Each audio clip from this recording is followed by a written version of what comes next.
Assalamualaikum warahmatullahi wabarakatuh. Berjumpa kembali di channel ini. Salam sejahtera untuk kita semua, Bapak Ibu ASN baik PNS maupun P3K.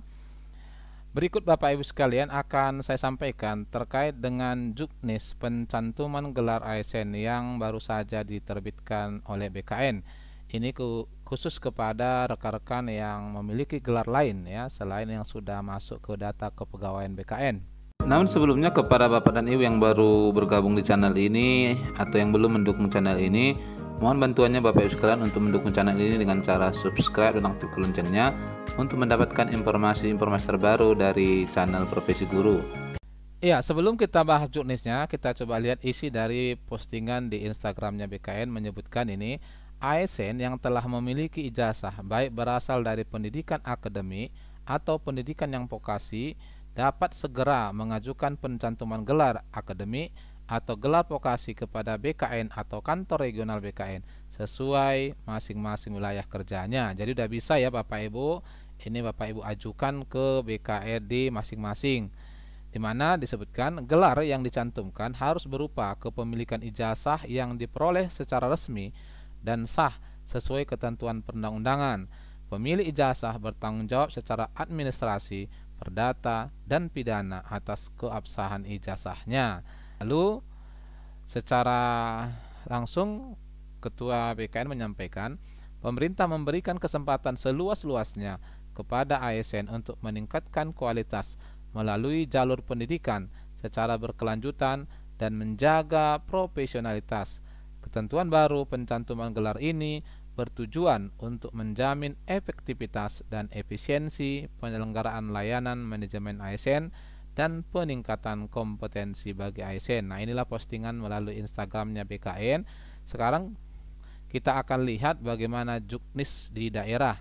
Ya, ini adalah surat edaran Kepala BKN nomor 3 tahun 2025 yang ditujukan kepada pejabat pembina kepegawaian instansi pusat dan pejabat pembina kepada instansi daerah tentang penjelasan terkait layanan pencantuman gelar aparatur sipil negara. Di sini disebutkan latar belakangnya bahwa untuk menjamin efektivitas dan efisiensi penyelenggaraan layanan manajemen aparatur sipil negara dan peningkatan kompetensi bagi aparatur sipil negara terkait pencantuman gelar, perlu adanya penjelasan mengenai pencantuman gelar bagi aparatur sipil negara yang telah memiliki ijazah.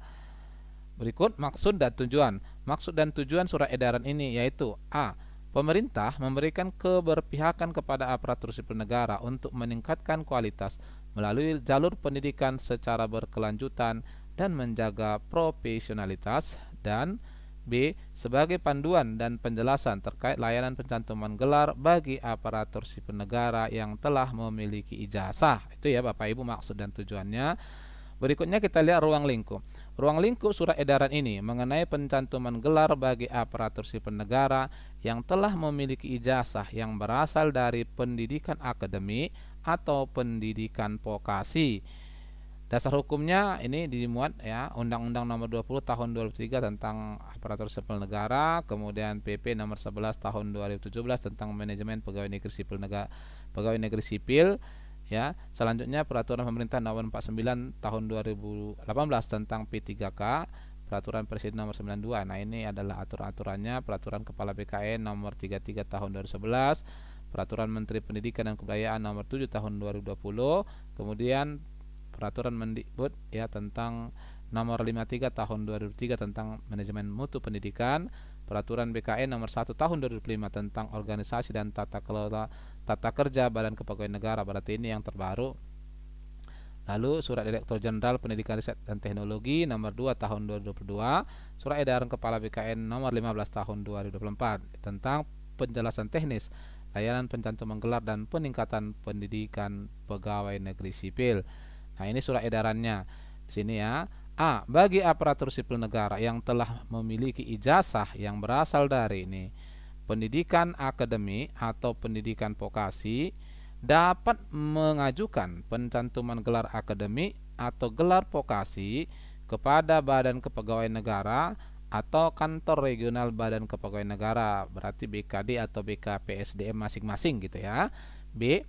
pengajuan pencantuman gelar sebagaimana dimaksud pada huruf A diusulkan melalui pejabat pembina kepegawaian ini atau pejabat pimpinan tinggi pratama yang menangani kepegawaian. Jadi ini khusus yang menangani kepegawaian Bapak Ibu sekalian. Berikutnya, kepemilikan ijazah sebagaimana dimaksud pada huruf A merupakan ijazah yang diperoleh secara resmi dan sah sesuai dengan ketentuan perundang-undangan. Jadi di sini tidak secara eksplisit lagi dijelaskan ijazah itu harus diperoleh setelah menjadi ASN ya, tidak.